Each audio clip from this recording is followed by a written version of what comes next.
Good morning, everyone.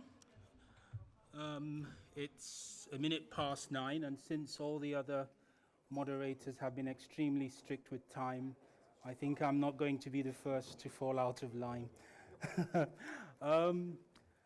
Today is going to be about football, it's going to be about FIFA, the world governing body, and of course, about how well they've been able to reform their practices over the last few years, considering what has happened, which is a matter of public knowledge.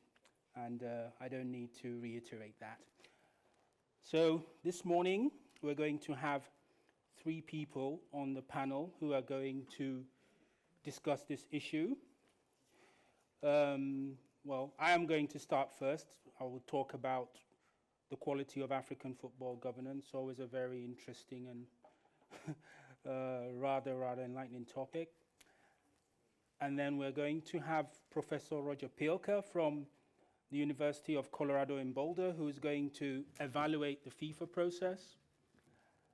After him, we're going to have Professor Mark Pieth, who has been the chairman, or I will say he's the outgoing chairman of FIFA's Independence Governance Committee, who is going to do an analysis on what he has done over the last few years.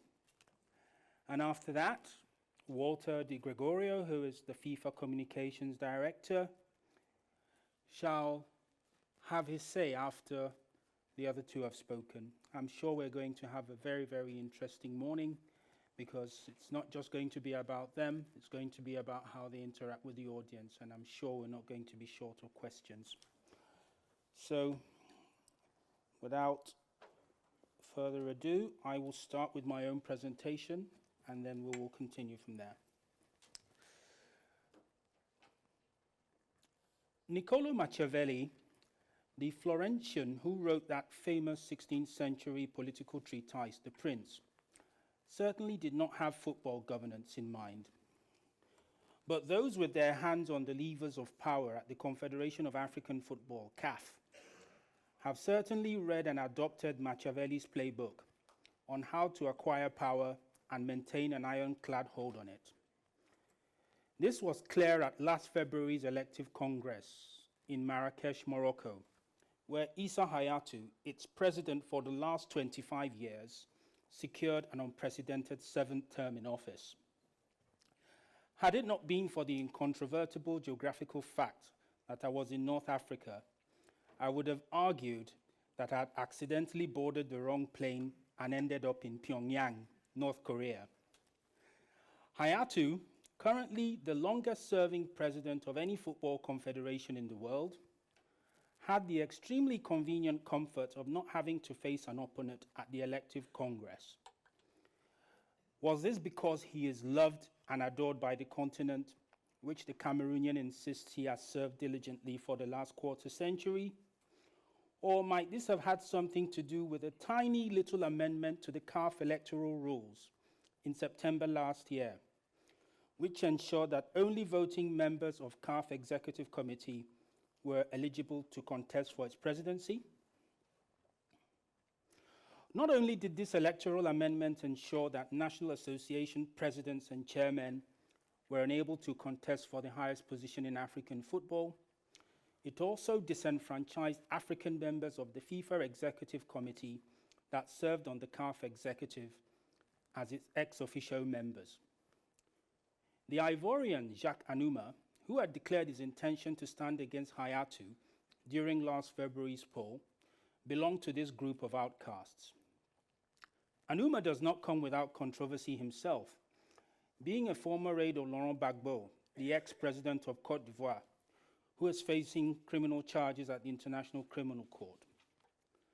His legal justified attempt to reverse the odious amendment to the CAF electoral rules, which clearly do not serve the cause of good governance and democracy in the African game, ended up in failure at the Court of Arbitration for Sport in Lausanne, as his case was thrown out.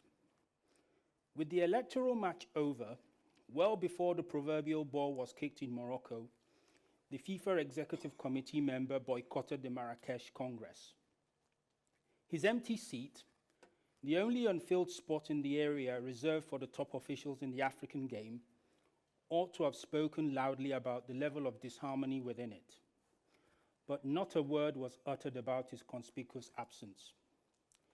In a conversation I had with Anuma in the months running up to the elections, he likened CAF to an assembly headed by a village chief, a direct attack on Hayatu, which earned him an official letter of reprimand from the CAF Secretariat for granting me the interview in which he made those remarks. Whilst at the last Africa Cup of Nations finals, which were staged in South Africa in the weeks before the CAF Elective Congress, I asked Jerome Valk, FIFA Secretary General, what he thought about CAF's electoral rule changes and whether they served the cause of good governance. Jerome's response, which I would describe as cryptically frank, was thus: I have to say that I will disappoint you a lot, but I cannot answer your question. Permit me to keep what I think to myself, and permit me to keep my job. I also have to be a bit of a politician sometimes. So I had a look at the statement, and this is my translation of that. Yes, what took place in CAF is wrong, and yes, it certainly does not serve the cause of good governance in African football, but it will not be politically astute or in the interest of my career for me to say that. The manner in which Hayatu manipulated himself to a seventh term in power is strangely not the biggest tragedy in African football governance over the last 1 year.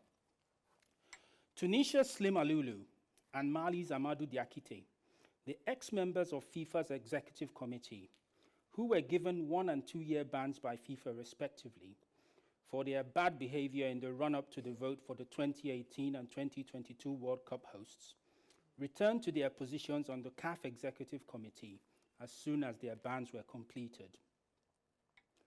Whilst Alulu subsequently left his post as a result of ill health, Diakité secured another 4-year term on the CAF Executive Committee at the last Congress in Marrakesh. This hardly indicates that intellect, integrity, and an unblemished reputation are qualities needed for earning a place at the administrative table of the African game.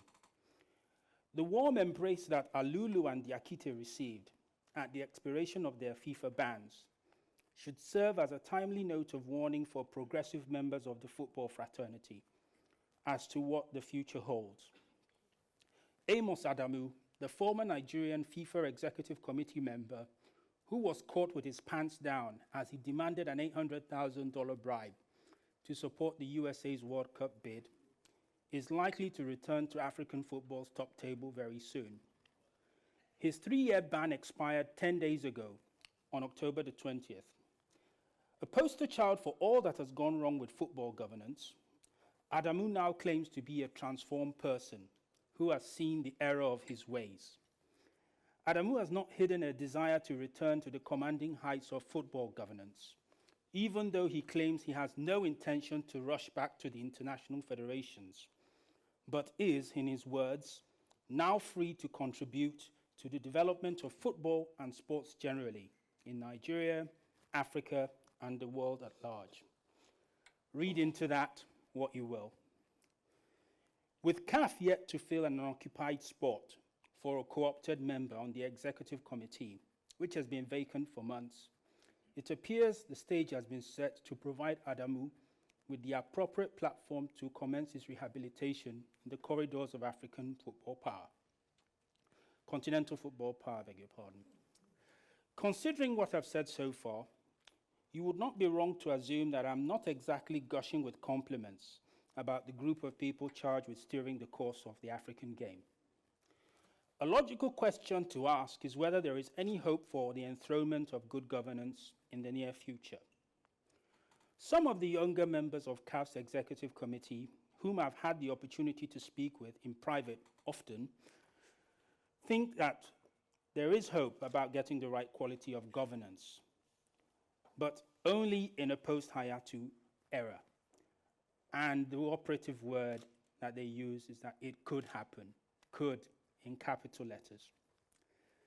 But potential reformers who acknowledged that a higher level of professionalism and integrity is needed within its administrative ranks, claimed they faced serious pushback to any attempts at reform from the older members of the executive committee, especially the president, who are rather satisfied with the status quo. Whether the need to chart a desperately needed progressive course for the African game will triumph over the ambitions of those seeking powers for self-serving reasons is something that only posterity can answer. Machiavelli, whom I may remind everyone,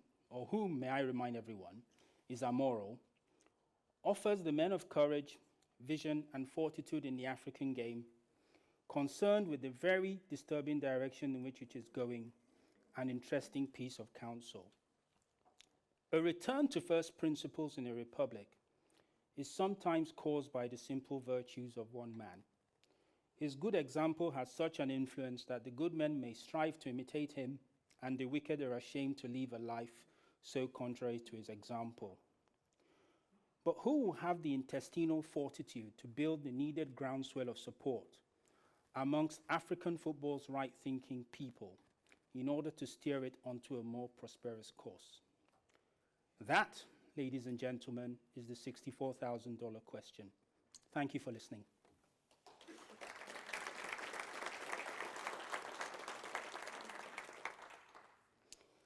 Okay, so I am done now. And Roger, the floor is yours. 15 minutes and counting. Good morning. It's a pleasure to be here. My slides are going to come up here in a second.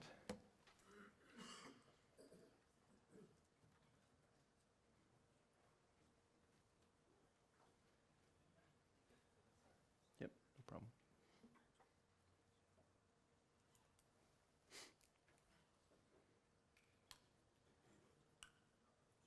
Power off. I better start talking.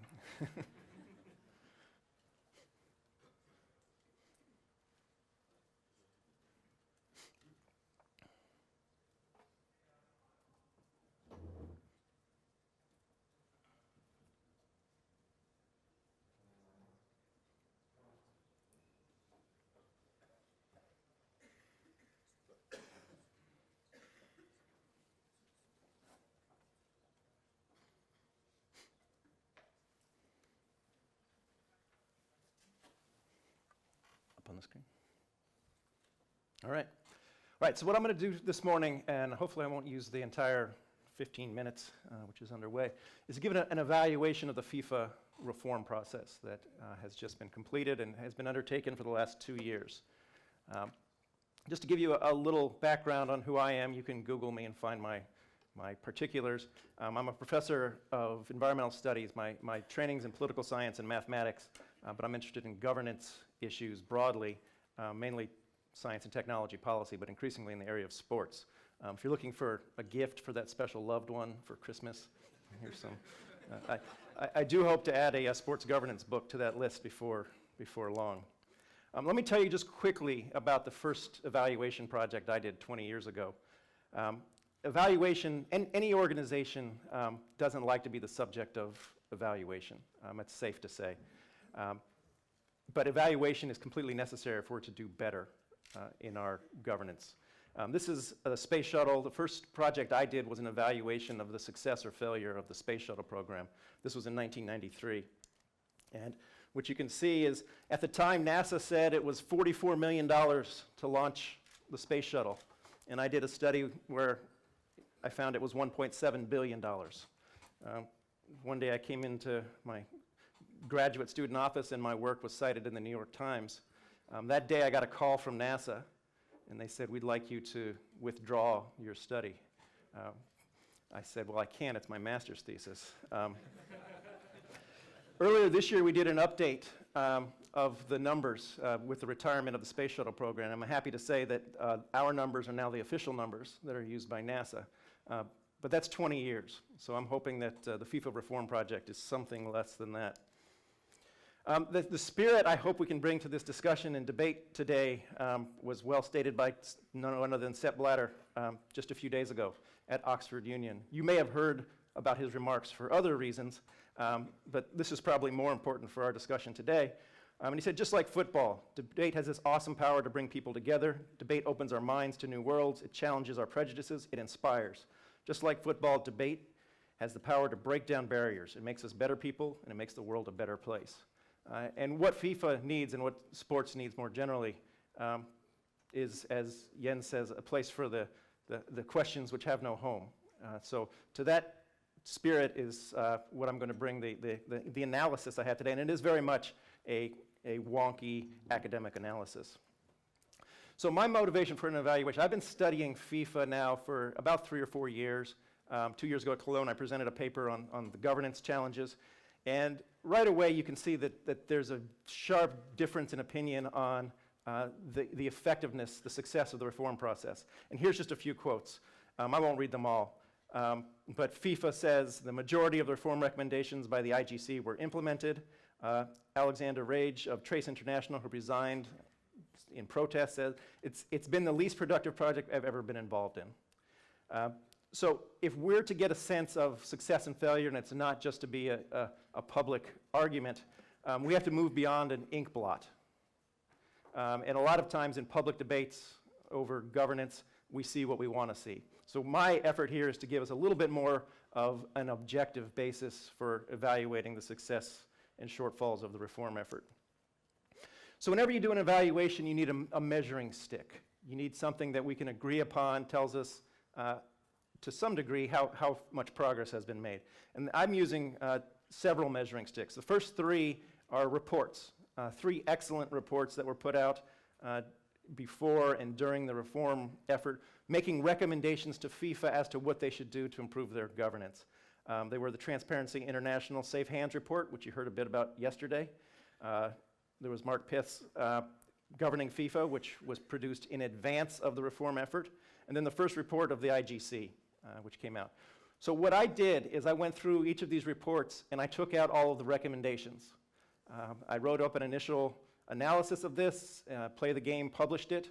I offered to anyone to take a look at my spreadsheet, and about a dozen, somewhat less than a dozen people contacted me, provided me feedback. You know who you are in the audience, thank you.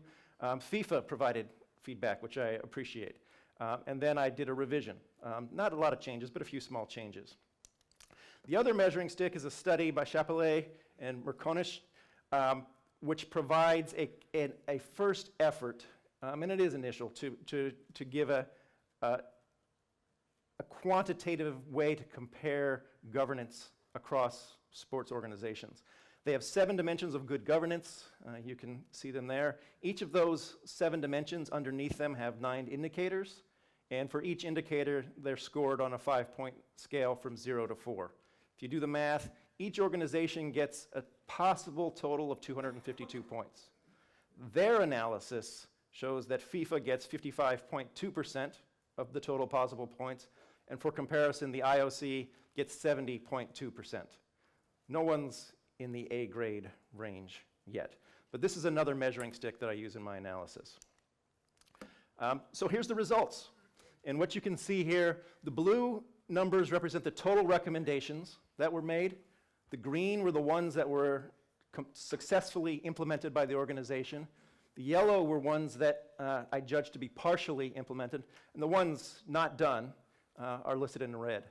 There's not a lot of ambiguity here in allocating these, but maybe you could make an argument for moving one to a different column, but the overall results aren't really sensitive to the categorization.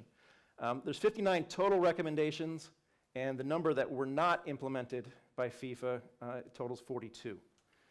With respect to the CM13 study, FIFA's score indeed went up. It went up from 55.2% to 56.3%. Now, let me say at the same time, it's clear FIFA has made some important steps. Everyone that I talk to who has expertise and experience in this area has told me as I've done this project that yes, FIFA has done some important things. So I think as we do an evaluation, it's important to keep in mind these 2 things are possible to hold in your mind at the same time. With the establishment of an ethics committee, audits and a compliance committee, with some degree of independent participation there, those are important steps, yes. But overall, the reform effort did not accomplish a lot with respect to what at least these three reports recommended be done. Where I think FIFA gets a worse grade is in its public representation of its own effort. When it presented the conclusion earlier this year of the reform effort, it presented this glass, not half full, not half empty, but almost all the way full, with a statement that the majority of the reform recommendations by the IGC were implemented. You can see in my analysis how I reconcile their math with my math. It all adds up. And I thought that was a little too clever for my taste, given that there's a lot more left to be done by FIFA. So what are the common characteristics? It's easy to say, well, there's 42 things that weren't done. What are the common characteristics there? They all share some common characteristics. And they are sharing authority and control for FIFA decision-making with FIFA outsiders, the imposition of external standards of governance on the organization, and the opening up of the organization to greater transparency in areas outside the disbursement of FIFA funding to member organizations.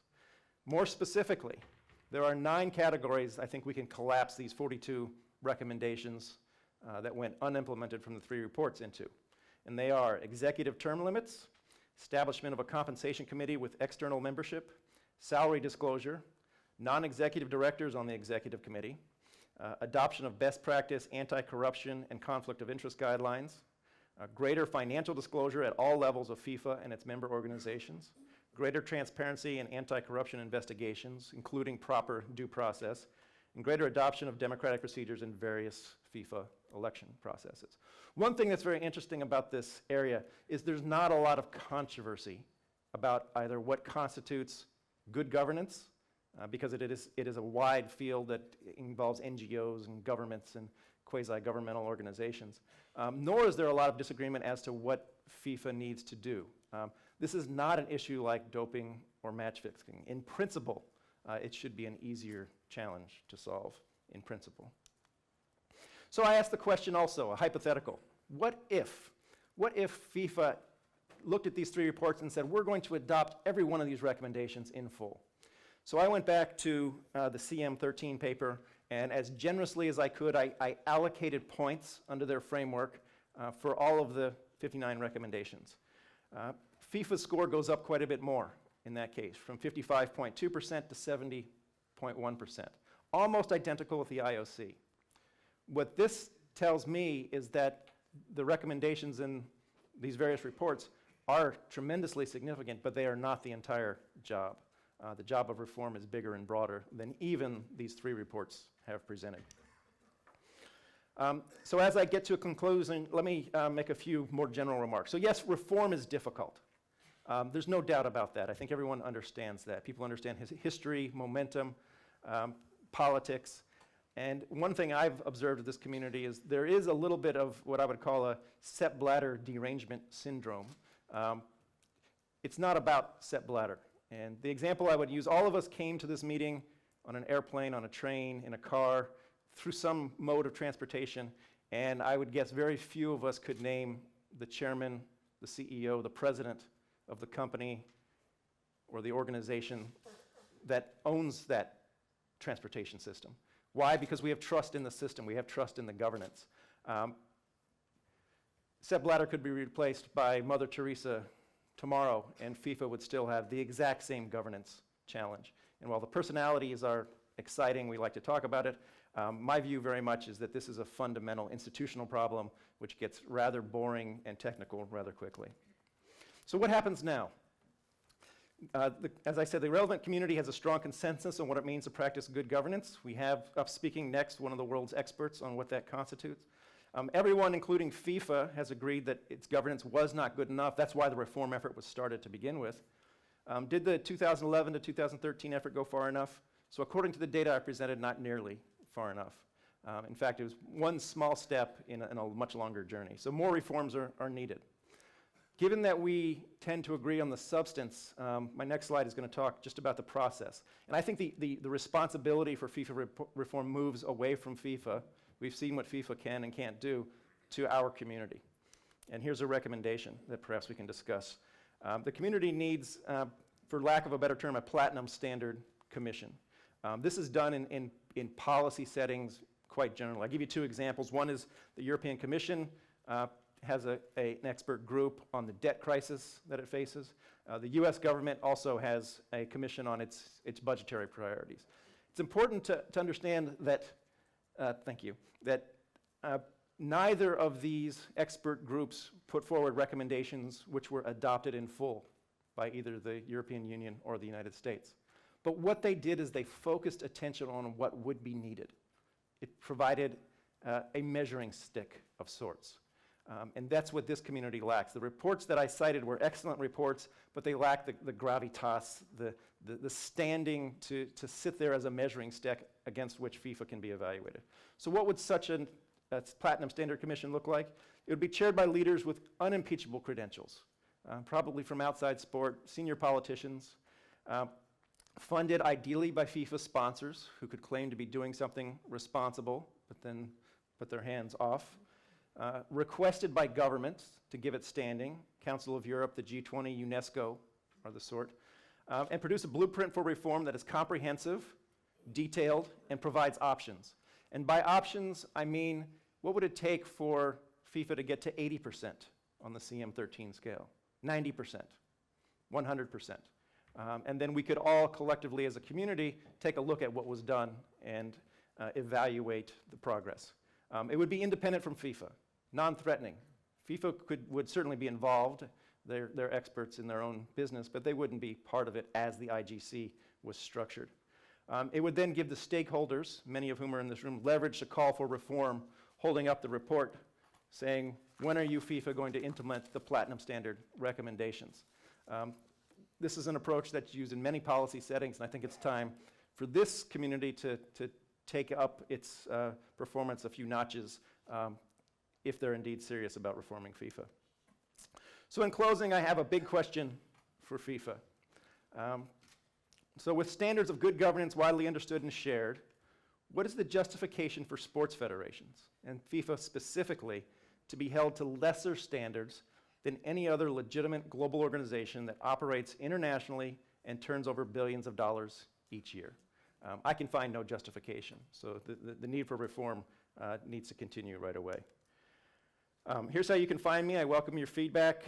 You can find my slides. They should be up by now on my blog, leasething.blogspot.com, which you can access right now, and I look forward to our discussion. Thank you very much.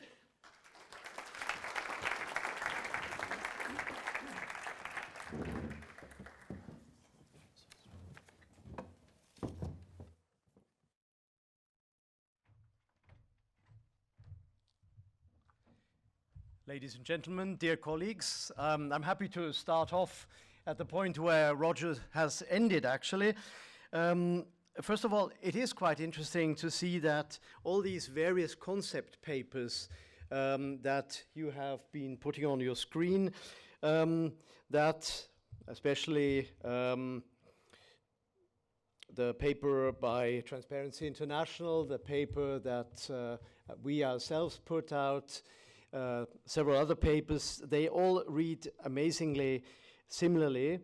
It's not that everybody has just copied what the others have said. I think there is a common denominator emerging. We know what we need, actually. The challenge is how to get there. And we have to be careful. If we know what we need, this doesn't mean that we're there yet. So the real issue is how actually to achieve what we think is necessary. Now, it's quite logic that we would come out with the same kind of concept notes because, of course, on the one side, these bodies are, in a way, multinational enterprises. That's, I think, where you ended up in the finally. They are, through their marketing advantages, able to generate billions. On the other hand, they are, if you want, quasi-international organizations. You have the topic of transparency and accountability there. If you translate what flows out of these two perspectives, it's relatively easy. You have, on the one hand, those requirements that we all have vis-à-vis commercial entities. We want to see financial controls. We want to see them based on international accounting standards. We want to see credible compliance efforts, programs, conflict of interest policies. We want to see the officials that come into this body subject to integrity checks.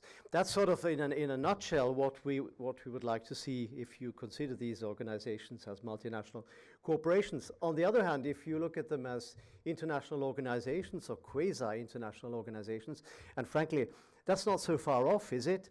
If you, for a moment, think of Mr. Blatter and see him shaking hands with Putin, I think that's exactly what it's all about. It is an international organization, and that's right, and there we rightly would like to expect what we're expecting of the United Nations. I'm not saying we're really getting from the United Nations what we're expecting from them, but that's a different issue. Now, it is fine that we all agree. The question is, how do we get there? The challenge is, and I remember a year ago in a different room in Denmark, I said something similar, started off by saying, these are self-regulatory bodies. I think I even had said it's a bit like reforming the Vatican. Maybe they're ahead of us a bit at the moment, but we'll see how we get there. Companies either have supervisory bodies or shareholders, or at least indirectly they fear the wrath of law enforcement. Just take the example of Siemens, and I understand you will be hearing something from Siemens in the course of these few days. And maybe it's also the explanation why Alexandra Rage, whom I really respect, has said, well, in other efforts in the past, we've made much more headway much more quickly. True. She is used to companies, and she's used to law enforcement pushing companies. We do not have this component here necessarily. We have a General Assembly, if you want, made up of over 200 people in the case of FIFA, who are taken from all over the world with all the problems of the world. And I'm Swiss, so I'm allowed to say what's worse. The host state, Switzerland, is less than keen to assume responsibility. Now, this might also apply to other similar bodies. I'm just thinking of the cricket area or so on. You'd find the host places, the host countries, rather lame, lukewarm on assuming responsibility. Of course, the host state could require certain minimum in governance. We recently, we being the Basel Institute on Governance, recently wrote a piece for the Swiss Federal Office of Sports identifying this minimum, saying this is what you absolutely need. And by the way, you don't have to change a single law. You don't even have to change this very strange status of these companies. Well, they're tax exempt. If you cannot judge whether they are non-profit, you cannot give them the status of tax exemption. So it's very easy. You demand the 5 fundamental rules for everybody, otherwise they are taxed. 1/3 goes away, 1/3 of their what they make goes away for taxes. Of course, the consequence will be they will flee the country, they will run away, but tough luck. That's what probably a state needs to do to be to show that they really mind. The reality is that all these host states believe that sports governing bodies are a private affair, and that's really a problem. So, again, I'm repeating myself, we are left with self-regulation, and I will have to be a bit frank and not very politically correct with you here. We're really inheriting all the problems of the world, all the difficulties that you're facing vis-à-vis corruption in any parts of the world, plus we're in an area where people who are working in these bodies don't mind so much about sports. They mind much more about money and power. That's a fact. I had to learn that I was maybe naive when I got into this business, but it's very clear and very straightforward. People tell you this is the case.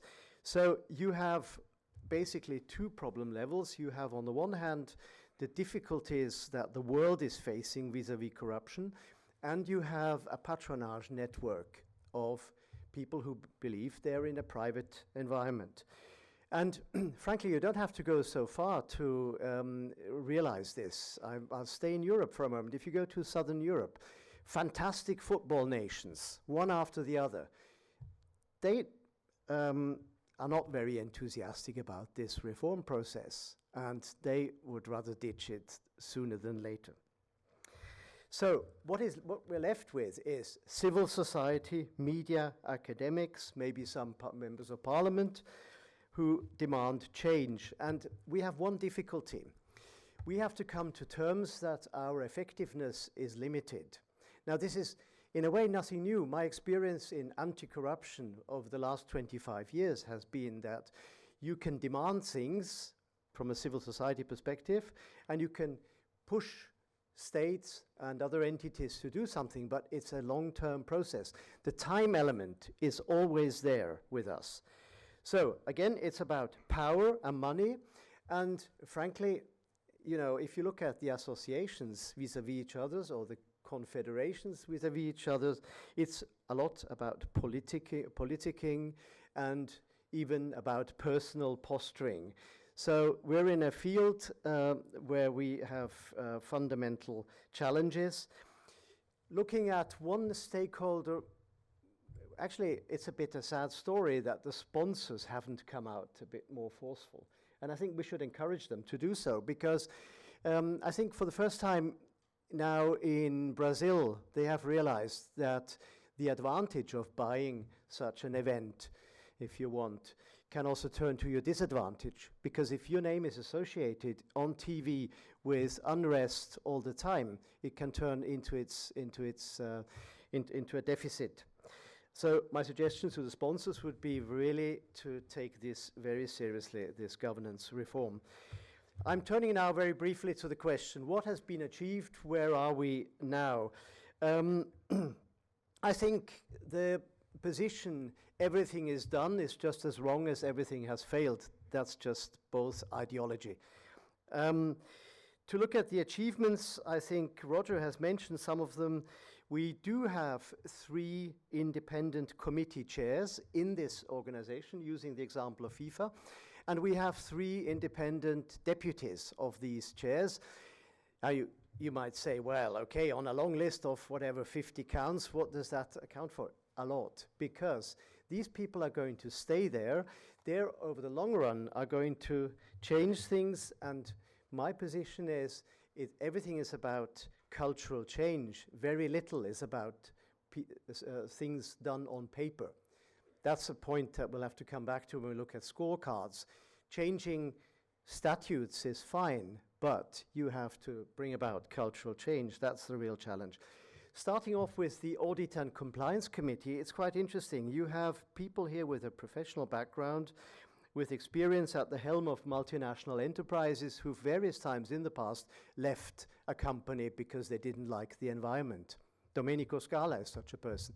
He's essentially a free mover. He quits Bayer Healthcare when he doesn't like it as chief financial officer.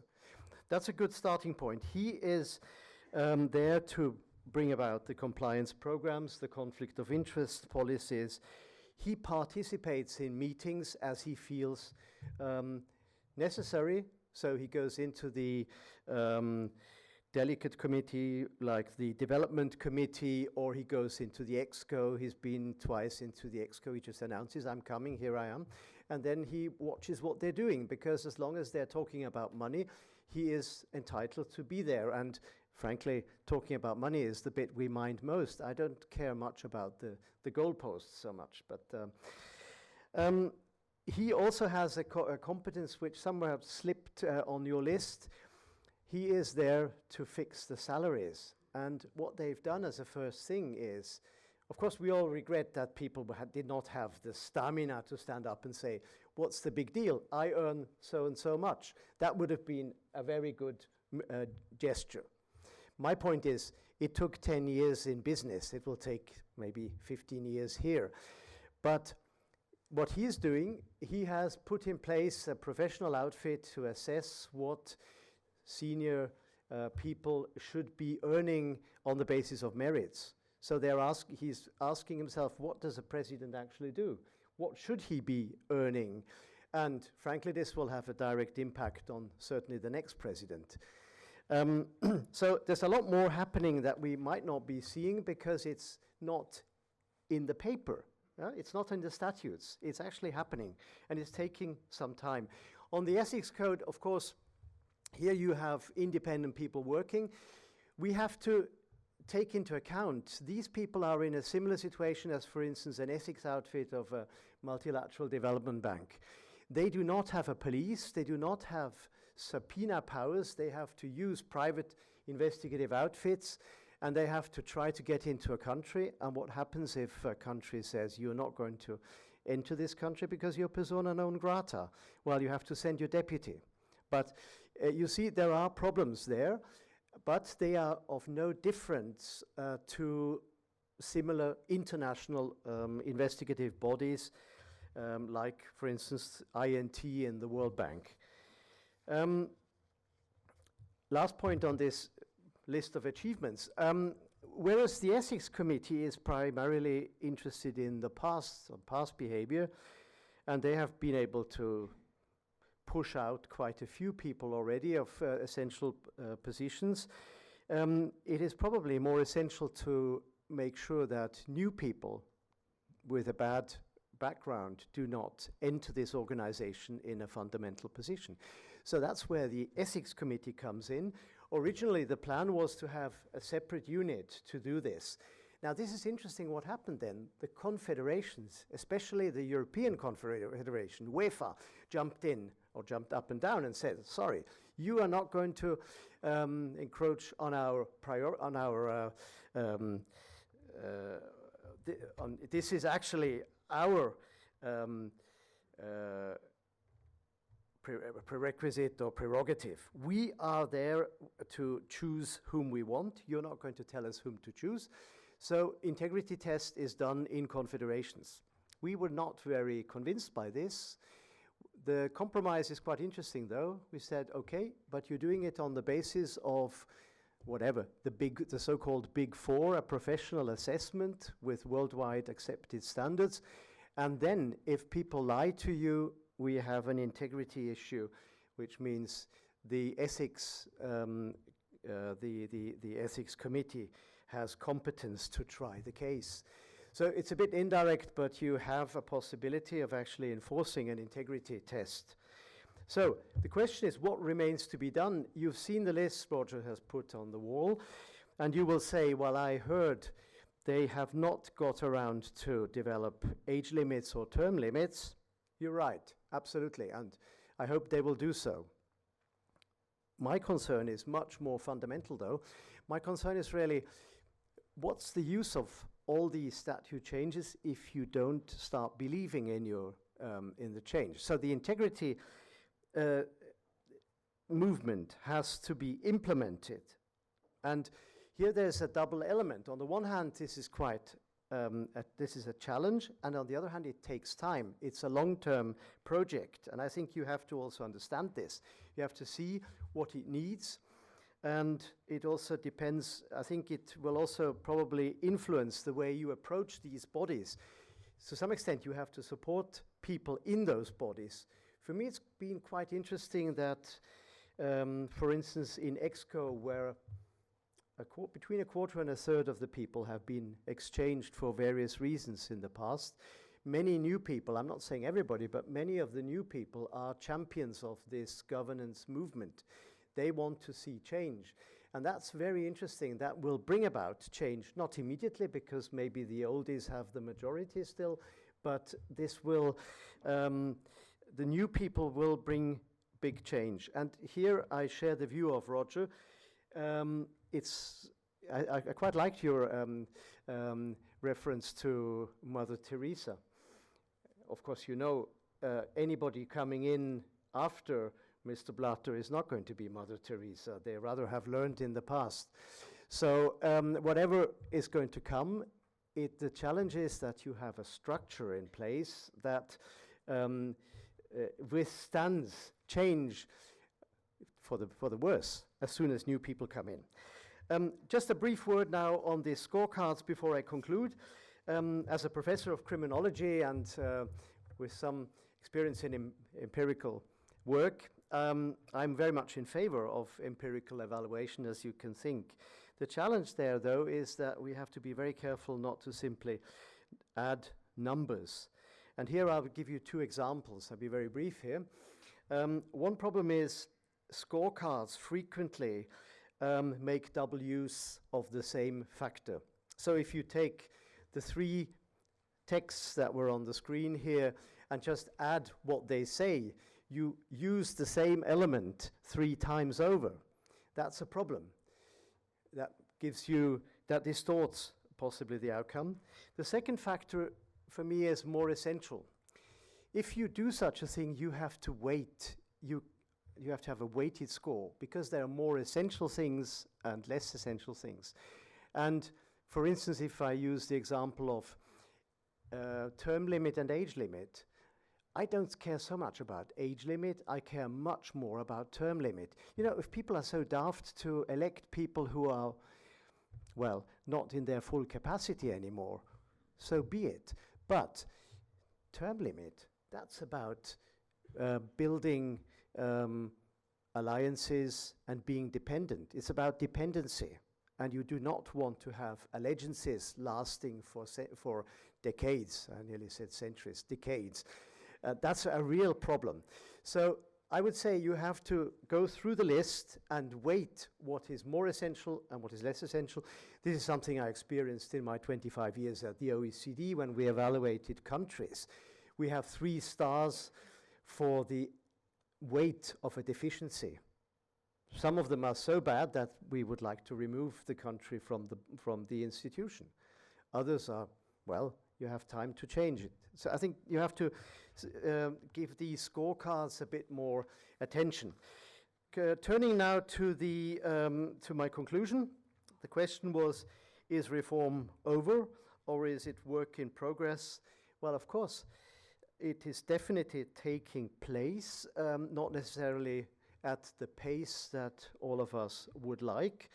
And I think you are invited to apply your watchful eye and your voice to see that it carries on.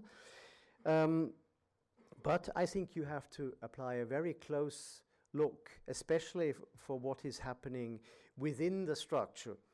The statutes, as I'm saying, they're just a superficial part. You have to see, are they actually doing a compliance structure? And what does it mean? Do they have a conflict of interest policy? Are they applying it? And so on.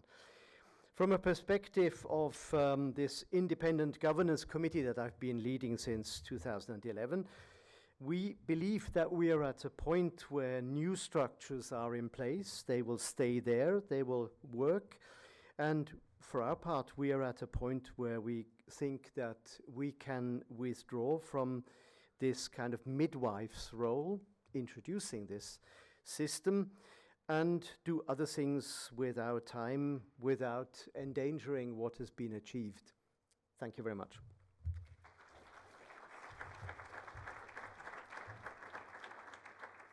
Thank you very much, Professor. And now, Walter, the floor is yours.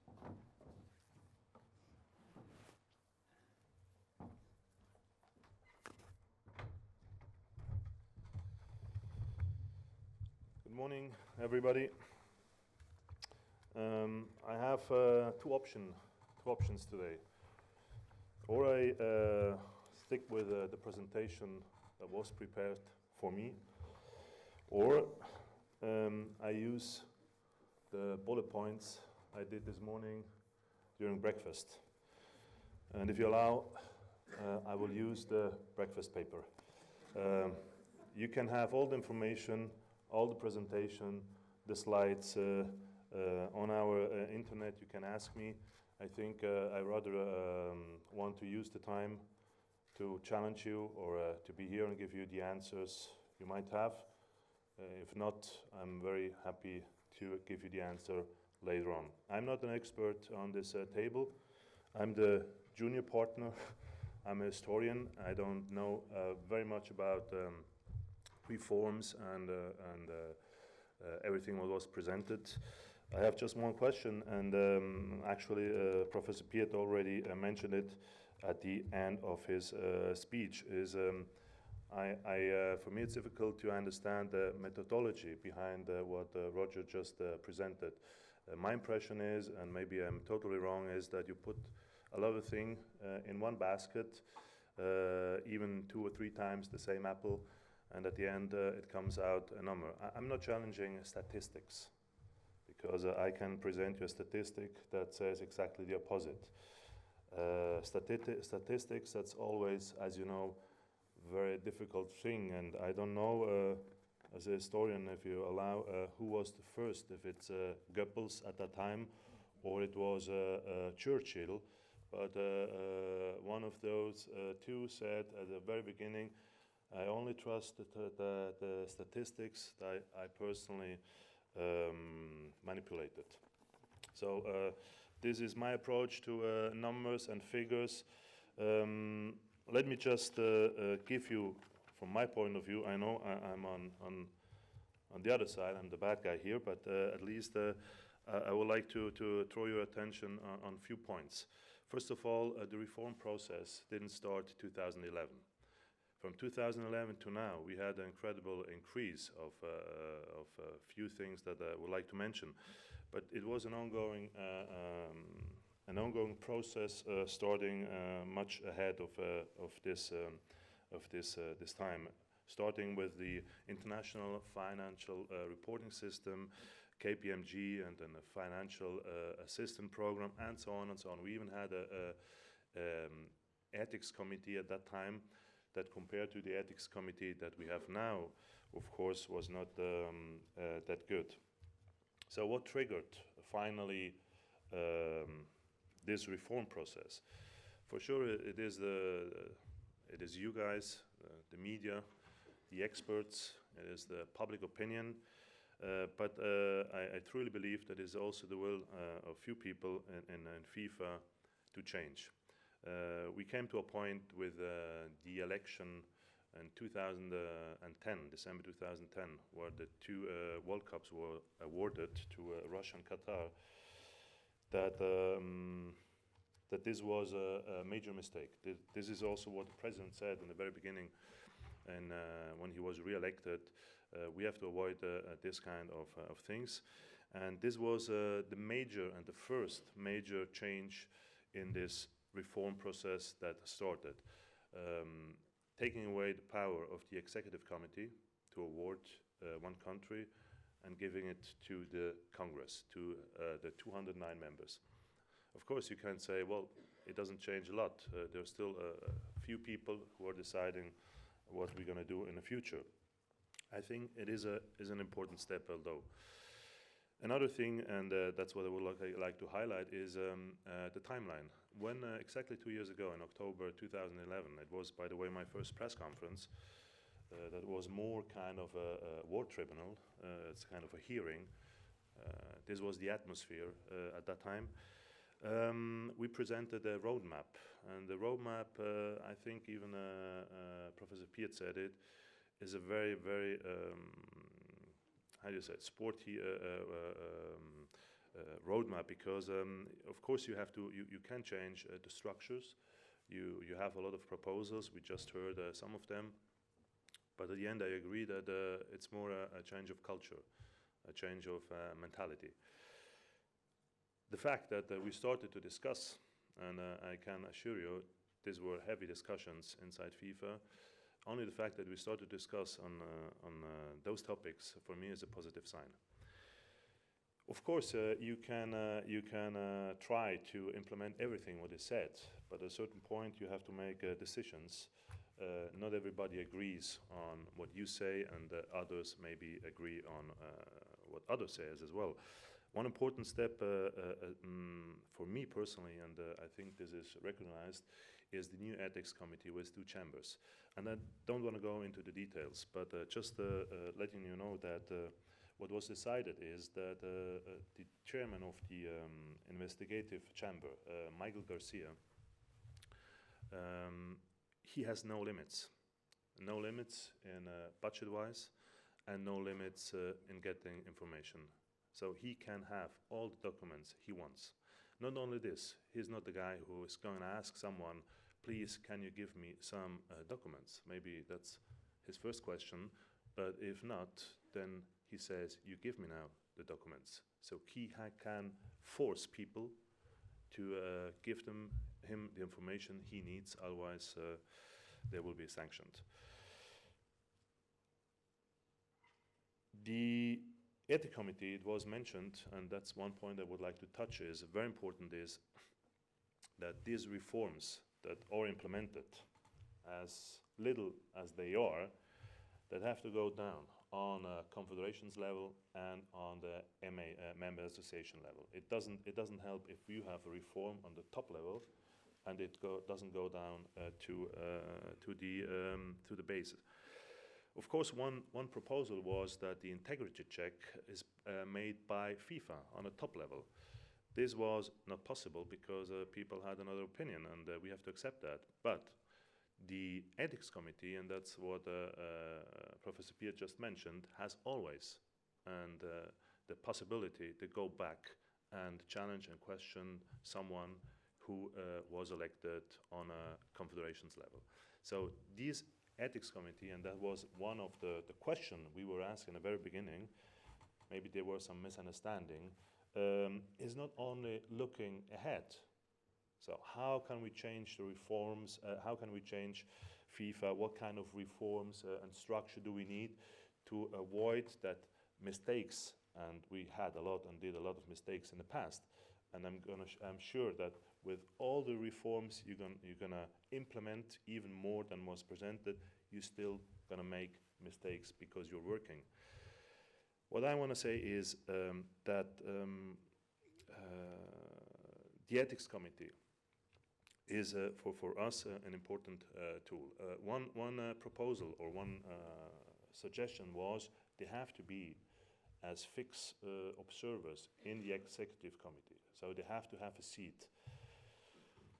Interesting it was that the two chairmen of the Ethics Committee, so Mr. Garcia and Mr. Eckert, they said that they don't want to be a fixed member in the Ethics Committee. They prefer to step in whenever they want, but not be part of the Ethics Committee, because that's what they say, is we want to be independent and we don't want to give the impression that we're part of the so-called family.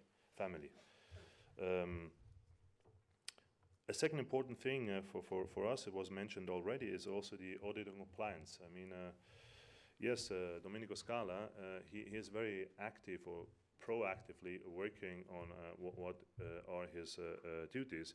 He has the freedom to sit in and attend any committee, any meeting he wants, and I can assure you he does. So, and he is, as well as Garcia and Eckert, they have access to everything what we are going to do. I, of course, knew a code of ethics and a lot of other things that I really don't want to bother you with that. Yes, we have still a few important open questions. One question is the salary. Well, my personal view is, of course, we could disclose this, but it's not in my duty and my capacity to say it. It would be from communication side. I'm talking as a director of communication now. It would be a good thing, because finally, you can show what you're earning, and it will be not a scandal. I can assure you. I was asked 2 years ago when I started by a Swiss journalist how much I'm earning. Well, I told him what I earned just before I started to work for FIFA, and I asked him how much he's making, and he was very embarrassed. He couldn't say that. I said that I'm earning 20,000 Swiss francs a month at that time. I was working for different newspapers. Was good paid. I worked for TV, and now I earn a little bit more. It's not double, it's a little bit more. But interesting for me was I disclosed my salary publicly in a TV show, and the journalist who was asking had a problem to disclose his salary. Even his is paid also by my taxes. So in all the discussion, and this is the second point I would like to raise, is a lot of hypocrisy. Hypocrisy when we talk about FIFA. Let me just point out, before I go back to the reform process, one topic today and these days are racism. Fight against racism. The FIFA, football, in general, football community is in the spotlight. We have to fight this evil. We have to be stronger. We have to do this and that. I completely agree. But my question is, what are we doing to fight racism out in the streets, at school, in the offices? All of us, we know that we have to fight more. We have to do more. We don't, because we don't have time, we don't have energy, we don't have, I don't know, it's not the right time. But when it comes to football, football has to solve the problems of the world. For me, and that's my personal opinion, it's also, I don't know, it gives you a relief. You know, you have a bad conscience because you don't do enough. But when you attack FIFA, you have someone to blame, and then you go back after your game, and you're happy that you said something against racism. Maybe you go back, and on the way back, you hit someone because he's the fan of another team. So this is one thing that I really wanted to highlight. Another two important things are age limits and terms of office. It's not to me to judge what is better or not. We just heard the opinion of Professor Pieth. For sure, this is something that has to be dealt with until the Congress. It's not like maybe it was reported that FIFA said, no way, no age of limits, no term of office. The problem was that in the executive committee, they couldn't find a solution. There were some people that said, okay, we have to have both. Other people say, no, we don't have anything. Other people said, we have to have this, or we have to have this. That we couldn't find a compromise. And this is the reason why this year in Mauritius at the Congress was decided to postpone the decision for next year. Because if you don't have an agreement, a majority in the EXCO, there's no way to go to the Congress. You lose another years to go back. So I think next year, the Congress in Brazil, it's in Sao Paulo, I guess, one of the two will be decided. And it's a Congress that decides what is the best.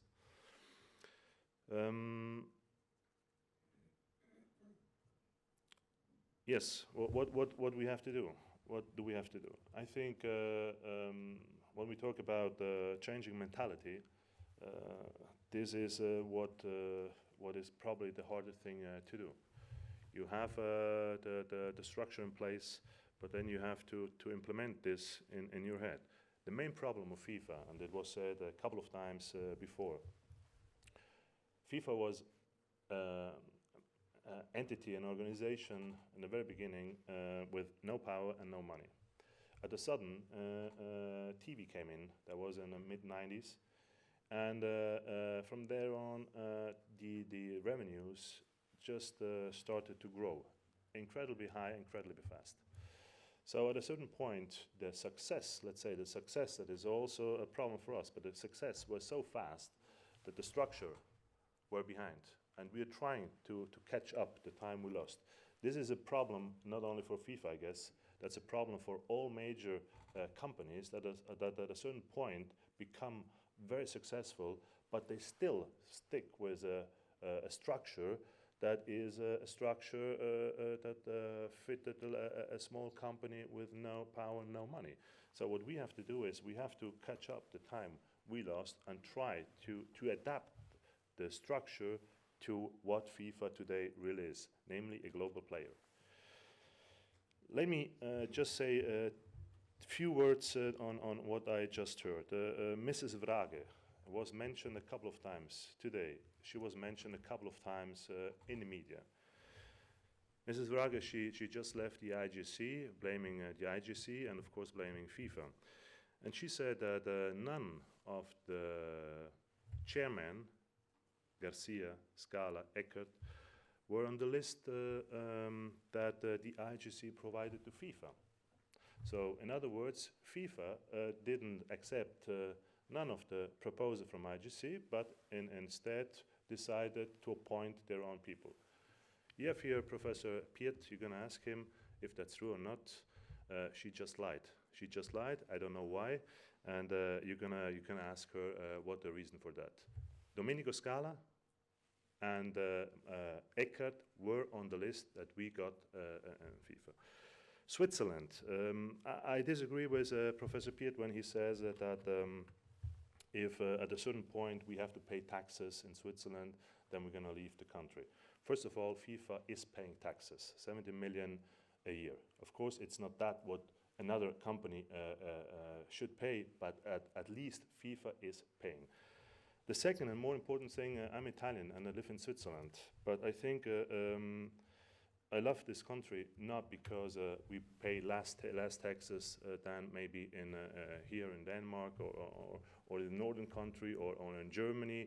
The reason why FIFA is in Switzerland is not only because of taxes. If it was only because of taxes, there were a lot of other countries where we could move to. And yeah, okay, I thought that I'm very fast if I reading from my little paper. Okay, I'm going to end. What I want to say is the fact that FIFA is in Switzerland has a lot of other factors. It's the stability of the country. It is the infrastructure. It is the position. So a lot of things that makes us to be comfortable in Switzerland. And last thing, and then I close really, about hypocrisy. Match fixing, that's another topic. I don't know, it will be discussed here in a few days or if not, but this is for us the major problem. Of course, there are a lot of problems, but match fixing is really going into the heart of the game. If you as a fan go to a game and you know that the result is already fixed, or fixed, then you lose everything. And the only way to fight this is a cooperation, international cooperation with all the governments, with all the countries. Otherwise, you never will win this fight. And this is exactly the problem. Everybody is talking about fighting match fixing, but nobody is really willing to cooperate. And this is something that is a big problem to us, and a problem that will, in the end, decide if we will have FIFA, if we have football, if we have still the games we love, because this is probably the most important challenge we're going to have in the next years. Thanks for your attention.